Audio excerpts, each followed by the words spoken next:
Y ahora sí continuamos, 1 Corintios capítulo 3, 1 Corintios capítulo 3, versículos del 5 al 23. Continuamos con nuestra serie de predicaciones, una comunidad moldeada por el Evangelio, basada en 1 Corintios capítulo 3, versículo del 5 al 23. Y el título de la predicación es Las marcas de una iglesia madura. Las marcas de una iglesia madura. Y vamos a leer lo que dice la palabra de Dios. 1 Corintios capítulo 3, lo vuelvo a repetir, del 5 al 23.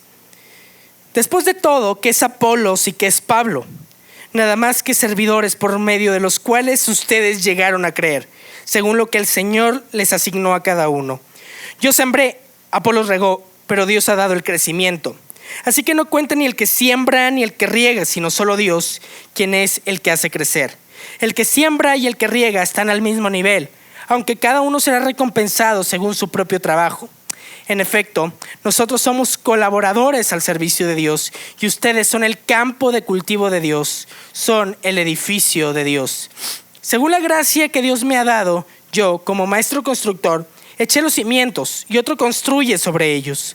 Pero cada uno tenga cuidado cómo construye, porque nadie puede poner un fundamento diferente del que ya está puesto, que es Jesucristo.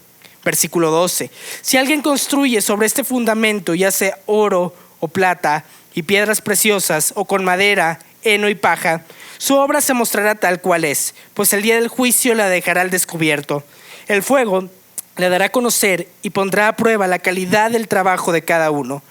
Si lo que alguien ha construido permanece, recibirá su recompensa, pero si su obra es consumida por las llamas, él sufrirá pérdida. Será salvo, pero como quien pasa por el fuego. ¿No saben que ustedes son templo de Dios y que el Espíritu de Dios habita en ustedes? Si alguno destruye el templo de Dios, él mismo será destruido por Dios, porque el templo de Dios es sagrado y ustedes son ese templo. Que nadie se engañe. Si alguno de ustedes se cree sabio según las normas de esta época, hágase ignorante para así llegar a ser sabio, porque a los ojos de Dios la sabiduría de este mundo es locura. Como está escrito, Él atrapa a los sabios en su propia astucia. Y también dice, el Señor conoce los pensamientos de los sabios y sabe que son absurdos. Por lo tanto, que nadie base su orgullo en el hombre. Al fin y al cabo, todo es de ustedes, ya sea Pablo o Apolos, o Cefas o el universo, o la vida o la muerte, o lo presente o lo porvenir. Todo es de ustedes y ustedes son de Cristo y Cristo es de Dios. Vamos a orar. Padre Celestial, que tu palabra, Señor, entre a nuestros corazones. Nos permitas practicarla, Señor, vivirla y conocer más, Señor, las buenas noticias del Evangelio. Permítenos, Señor, a través de esta predicación conocer las marcas maduras de una iglesia y permítenos, Señor, reflexionar en lo bueno que tú eres y en el llamado que tú has hecho a tu iglesia. Oramos en el nombre de Jesús. Amén. Como ustedes saben, yo estudié la licenciatura en teología en un seminario muy cerca de aquí, a unas cuadras de hecho de aquí. Me gradué hace ya algunos años, pero déjenme contarles esta historia. Esta historia es verídica, esta historia no es una exageración, sino es verdad. Cuando yo estaba estudiando en el seminario, habían muchos problemas en el seminario. ¿Qué clase de problemas? Bueno, habían división, habían chismes, había inmoralidad, habían alumnos que querían correr a profesores que hablaban mal de los alumnos, y había completamente un caos.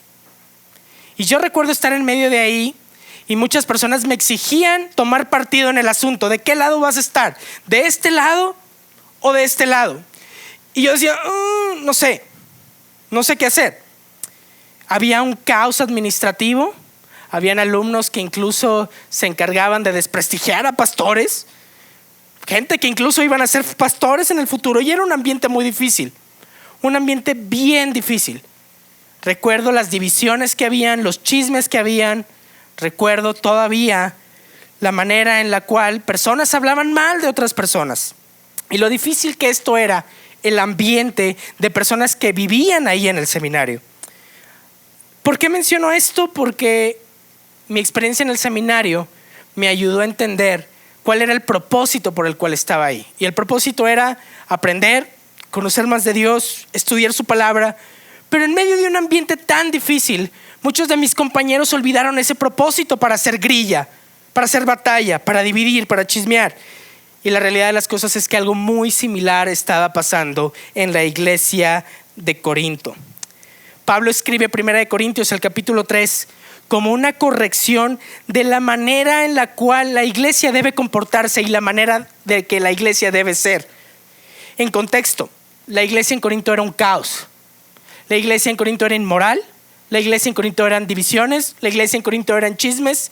La iglesia en Corinto tomaba partidos en el sentido de: yo quiero estar con este pastor. No, yo quiero estar con otro pastor. No, a mí me cae mal ese pastor. Ese hermano me cae mal. Nos caemos mal todos. Y es un caos.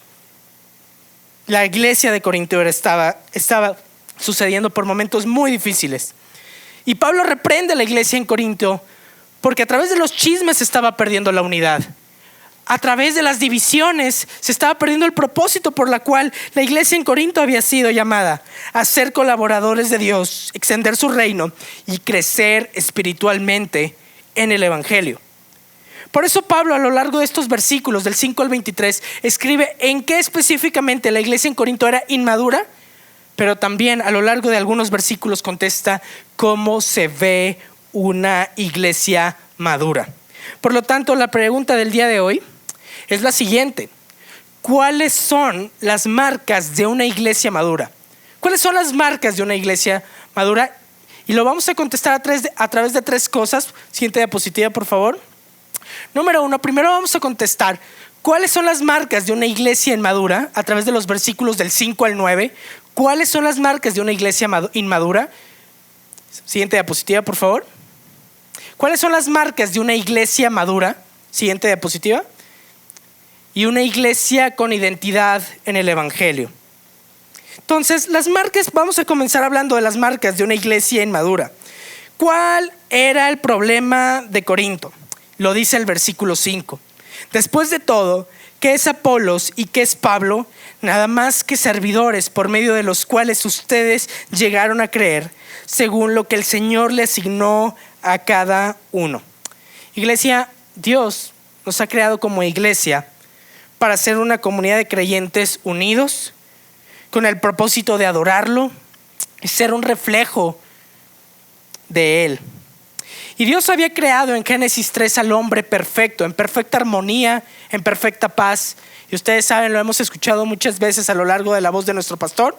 Esto se rompe en Génesis 3 a través de Adán y Eva cuando pecan contra Dios. Y la armonía que existía con Dios, con el prójimo, con nosotros mismos y con la naturaleza se rompe.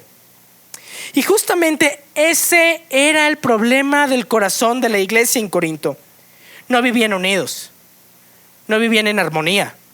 Más bien el caos trascendía y predominaba en su comunidad. Y justamente Pablo escribe esto para darnos a conocer qué específicamente estaba pasando en la iglesia en Corinto. La iglesia de Corinto estaba tomando partidos por su pastor favorito. Por eso el versículo 5 dice: ¿y qué es Apolos? ¿Y qué es Pablo? Porque algunos hermanos decían: yo soy de Apolos, yo soy de Pablo.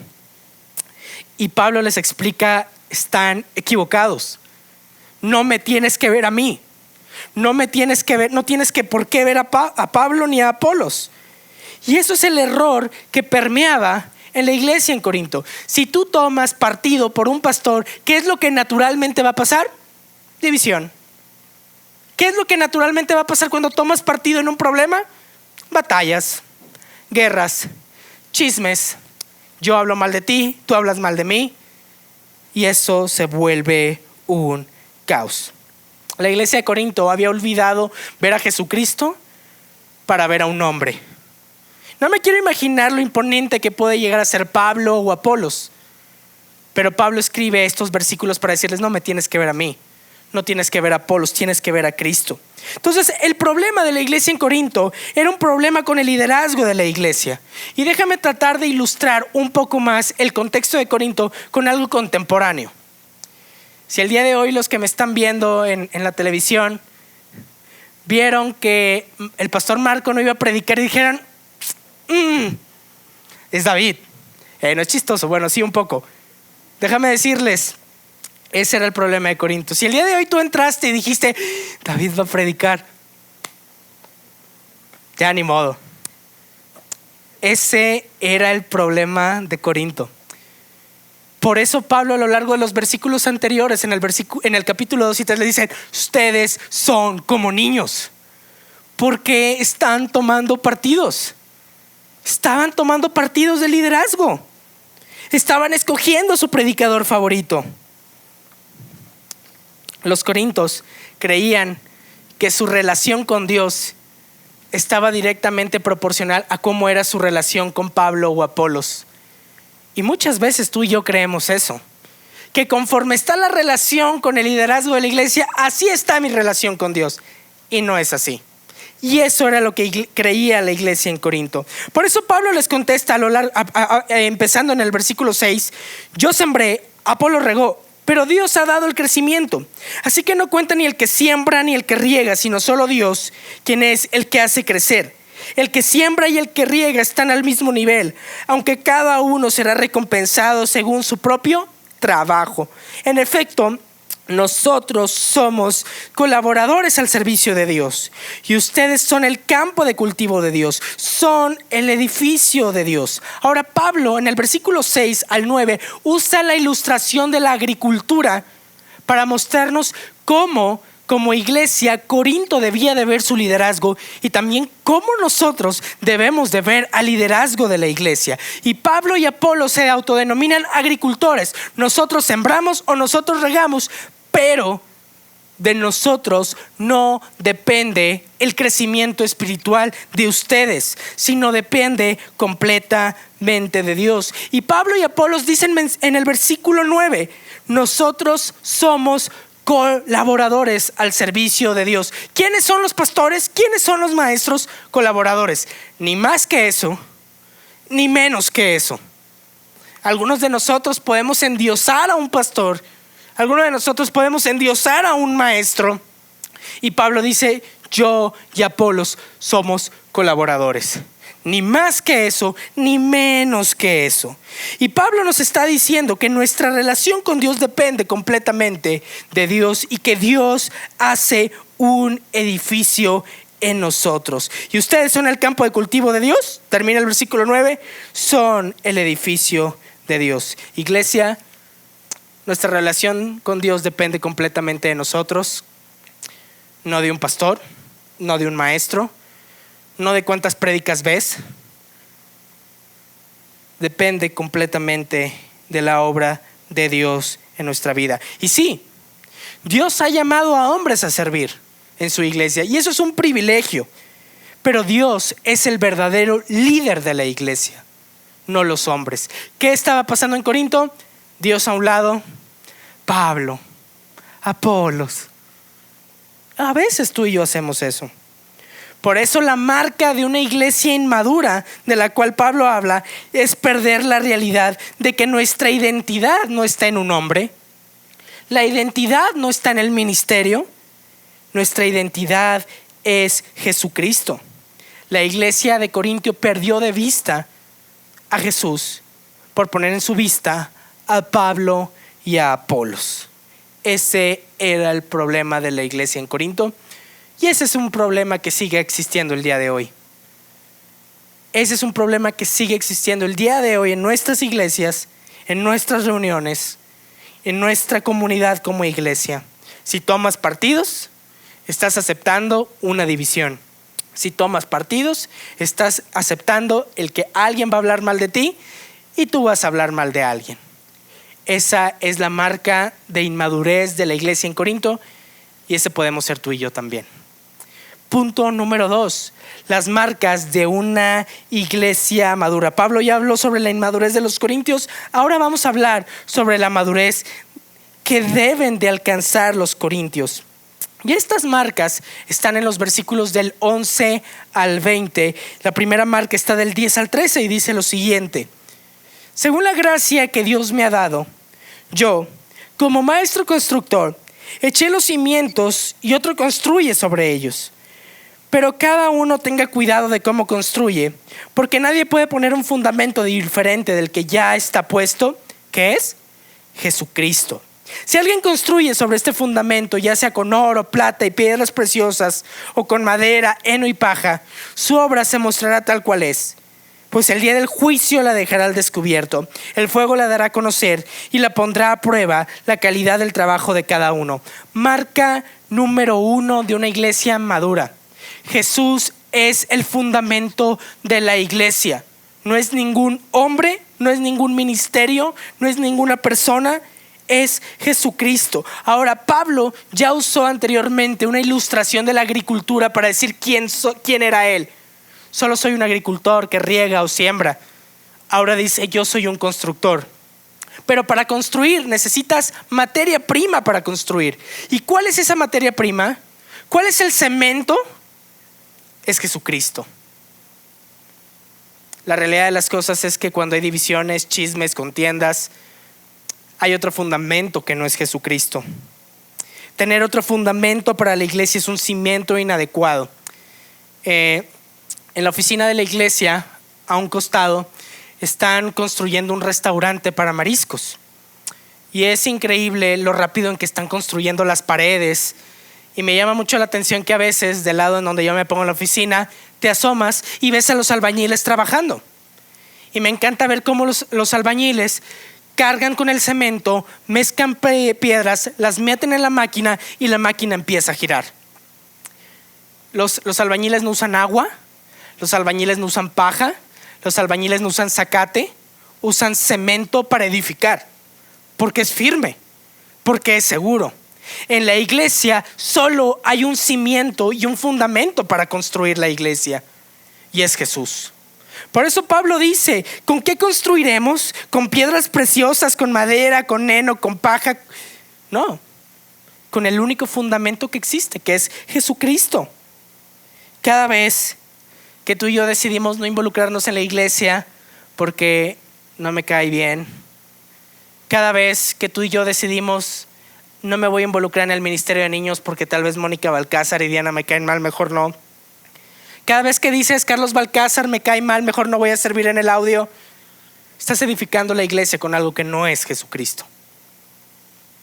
Por lo tanto, Pablo nos llama a que la madurez de la iglesia es edificar con un solo fundamento: Jesús. Jesús.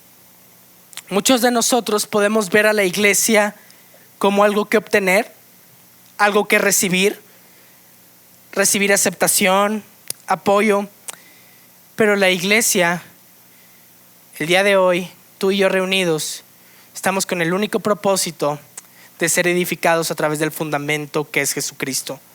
Y los maestros sirven para ayudar, sirven, y los pastores sirven, pero el único fundamento del cual mi boca y la boca de todos nosotros deberíamos de hablar es Jesús. Por lo tanto, marca número 1 de una iglesia madura, se trata de Jesús, no se trata de mí. Se trata de construir a través y en el evangelio, el mensaje de las buenas noticias.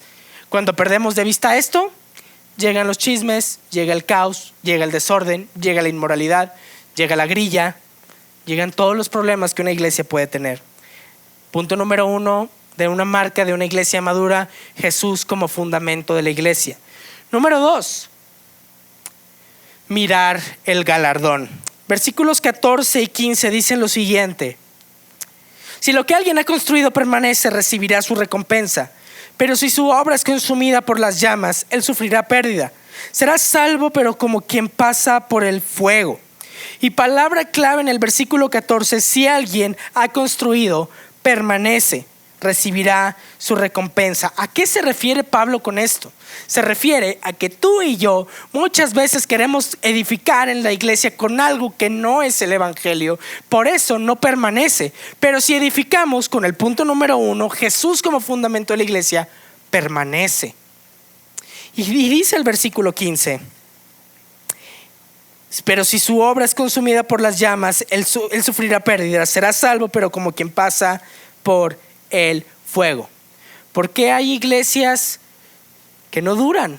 ¿Por qué hay iglesias vacías? ¿Por qué hay iglesias que tienen problemas? Las hay porque no está Jesucristo como fundamento y porque no han mirado el galardón. Palabra clave: recompensa. ¿Pero a qué se refiere Pablo con recompensa? ¿Acaso los cristianos somos cazarrecompensas? ¿Acaso los cristianos venimos a la iglesia y decimos, voy a la iglesia porque estoy buscando algo, estoy buscando obtener algo, estoy enfermo y voy a la iglesia porque quiero estar sanado? ¿Voy a la iglesia porque quiero tener nuevos amigos que no tengo? ¿Voy a la iglesia porque quiero ser aceptado? ¿Voy a la iglesia por un sinfín de cosas? Y Pablo nos dice, no, más bien la marca de una iglesia madura es mirar el galardón. Simon Kistemaker, teólogo de los Estados Unidos, dice lo siguiente: no hay mayor recompensa para una persona que ser parte de la familia de Dios, colaboradores de Dios y servidores de Dios. Pablo, cuando se menciona en el versículo 14 y 15, mirar el galardón, mira la recompensa, no se está refiriendo a dinero, no se está refiriendo a más amigos, no se está refiriendo a trabajo, no se está refiriendo a ser sanado, se está refiriendo a Jesús. Mira qué tan grande recompensa tenemos tú y yo que estamos sentados en esta banca escuchando la palabra de Dios. Simon Kistemaker dice, no hay mayor privilegio que ser parte de la familia de Dios. Tú puedes tener muchas posesiones o no puedes tener ninguna posesión. Puedes tener propiedades, puedes tener un trabajo estable, puedes tener negocios, puedes tener un lindo matrimonio, hijos moralmente correctos, puedes no batallar en ningún área de tu vida. Pero lo mejor del cristiano es su recompensa. Y la estamos viviendo tú y yo hoy. Jesús. Jesús. Hace unos días tomé un café con una persona que se está jubilando después de muchos años de ser maestro. Y yo le decía jugando, sácate la pensión, ¿no? Le decía jugando, vas a recibir. Él me decía, sí, estoy emocionado, ya no voy a trabajar, ahorré mucho, tengo mi Afore, tengo mi pensión. Pero lo más importante es Jesús. Es cierto. Lo más importante que tú y yo tenemos es nuestro galardón. Tener una relación con Jesús. Llevamos dos marcas de la iglesia madura. Número 1, ver a Jesús como el fundamento de la iglesia.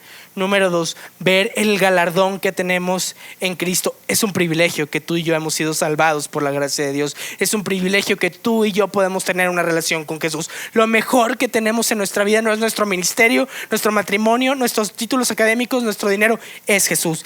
Y la marca número 3, C, vivir en santidad.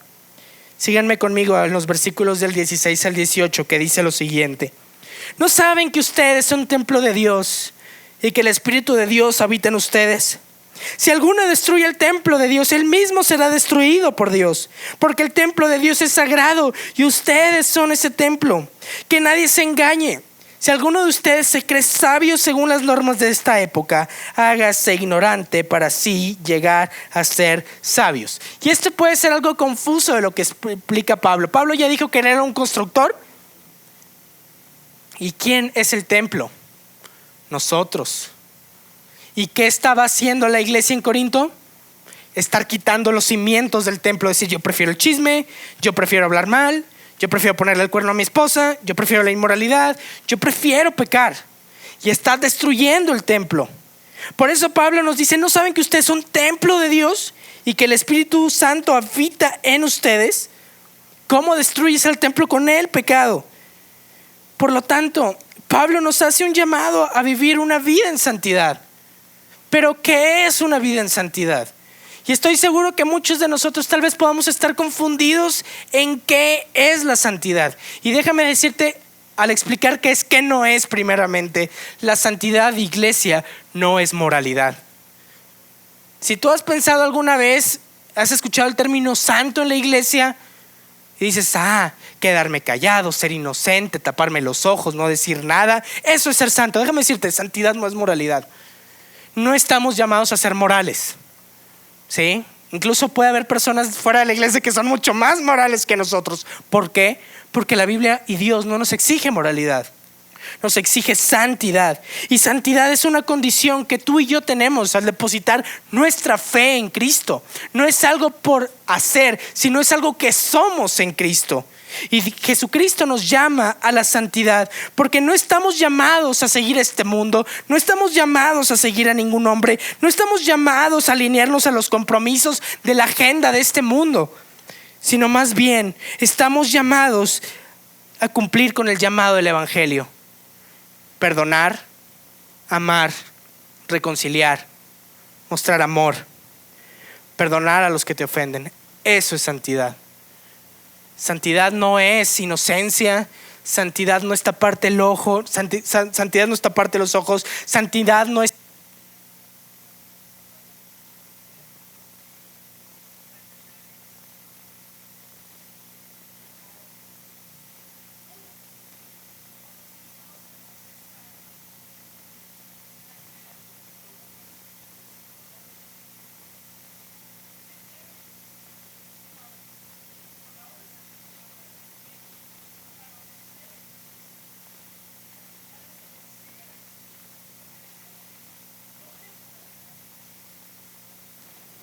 ¿Y cómo podemos obedecer a Jesús? Con la ayuda y el poder del Espíritu Santo.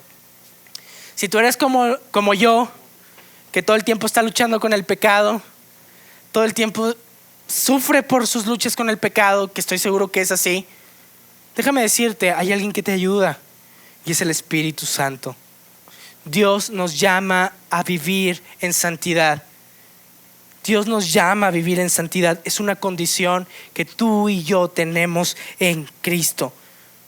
Y lo vuelvo a repetir: si has pensado que ser santo es ser moral, estoy seguro que entonces estás frustrado. La santidad no es moralidad. La santidad es seguir el llamado del Evangelio: amar, perdonar y seguir a Jesucristo. ¿Y cómo podemos hacerlo? Con el poder del Espíritu Santo. Entonces llevamos 3 marcas de una iglesia madura: Jesús como el fundamento de la iglesia, mirar el galardón, el privilegio que tenemos de estar en Cristo. Número 3, vivir en santidad. Y número 4, abrazar la sabiduría de Dios. Versículos del 18 al 20 dice: que nadie se engañe. Si alguno de ustedes se cree sabio según las normas de esta época, hágase ignorante para así llegar a ser sabio. Porque a los ojos de Dios la sabiduría de este mundo es locura. Como está escrito: Él atrapa a los sabios en su propia astucia. Yo uso frecuentemente una red social que se llama Twitter. No sé si ustedes tengan cuenta en Twitter. Y es una red social en donde siempre hay debate de cualquier tipo de cosas. Debate político, debate económico, debate religioso, debate de cualquier tipo de cosas, incluso debates entre cristianos que se andan enojando y peleando. Y yo recuerdo que una vez, siguiendo a una persona que habla sobre historia de la iglesia, pero él es ateo, me llamó mucho la atención y lo seguí. Él ponía en una encuesta: ¿qué ha hecho bueno la iglesia por el mundo? Y yo dije: ¿le digo o no le digo? ¿Le digo o no le digo? ¿Le digo o no le digo? Y ahí va David o yo a decirlo, ¿no? Y puse algunas cosas de las cosas buenas que ha hecho la iglesia por el mundo. En el sector de la salud, en el sector económico, en el sector educativo. ¿Y cuál fue la respuesta que crees que me dieron? Me dijeron: muy bien, David. Nada, me insultaron, se burlaron, me pusieron jajaja en mayúscula. ¿Por qué pasa esto? Porque los valores del Evangelio que yo tengo no son sus valores. La sabiduría de Dios no es la sabiduría del mundo. Por eso Pablo menciona que es mejor volverse ignorantes a la sabiduría del mundo. Es mejor ser un ignorante en las cuestiones del mundo y ser sabio en la sabiduría de Dios. Y en las redes sociales actualmente vemos a mucha gente tirando sabiduría, tirando labia por aquí, tirando sabiduría por allá. Y algunas veces, lo confieso, me la creo. Algunas veces me la creo. Y ahí es cuando yo debo decir: espérame tantito, soy cristiano, mis valores son diferentes. ¿Por qué si yo pongo mi posición en redes sociales sobre el aborto, la eutanasia, el matrimonio y la sexualidad, se van a burlar de mí? ¿Por qué se burlan de mí? ¿Porque les caigo mal? No, ni siquiera porque les caigo mal. Porque mis valores del Evangelio no son sus valores. Porque la sabiduría que yo obtengo en la palabra de Dios no es la sabiduría que ellos portan. Por lo tanto, Dios te llama a abrazar la sabiduría de Dios. Esta semana, muy tristemente, y yo sé que algunos de ustedes saben, 2 pastores de la Iglesia Nacional Presbiteriana tienen un problema muy fuerte legal. Los dos son exdirectores de la Sociedad Bíblica de México. Es un ministerio que se encarga a imprimir y tiene los derechos de copias para distribuir Biblias. Estos dos exdirectores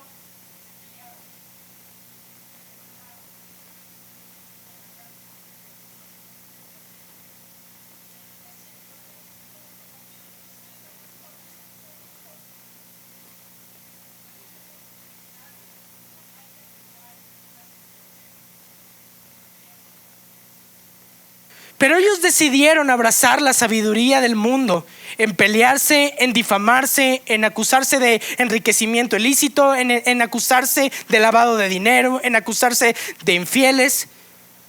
Y es triste. Mi papá, una persona que no es cristiana, mi padre, lee mucho los periódicos y dice: acabo de leer en el Universal que 2 pastores tienen un pleito legal. ¿Tú eres presbiteriano, no? Dice: sí. ¿Los conoces? Sí, sí los conozco. Y es triste. Es triste. Es triste.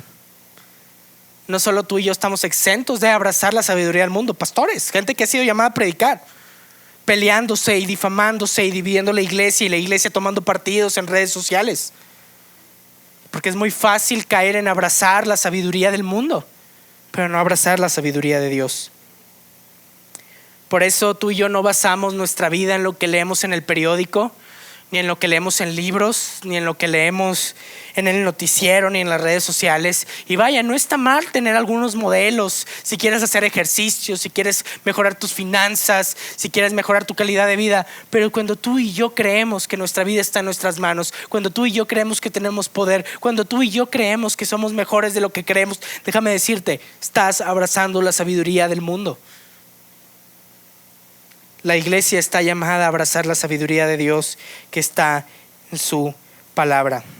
Por lo tanto, recapitulando, las marcas de una iglesia madura. Inciso A, Jesús como fundamento de la iglesia. La iglesia se trata de Jesús. Número 2, ¿cuál es nuestra motivación para vivir? Mirar el galardón. En Cristo somos recompensados. Tenemos nuestro más grande regalo, tener una relación con Dios. Número 3, vivir en santidad. Es una condición que nos ha sido dada en Cristo. Y eso nos permite perdonar, eso nos permite amar, eso nos permite relacionarnos tú y yo como pecadores que somos. Y número 4, abrazar la sabiduría de Dios y no del mundo. Pero la pregunta aquí principal es: ¿esto se trata de ser o de hacer? Y esto nos lleva al punto número 3. ¿Cómo tú y yo podemos obtener estas marcas de una iglesia madura?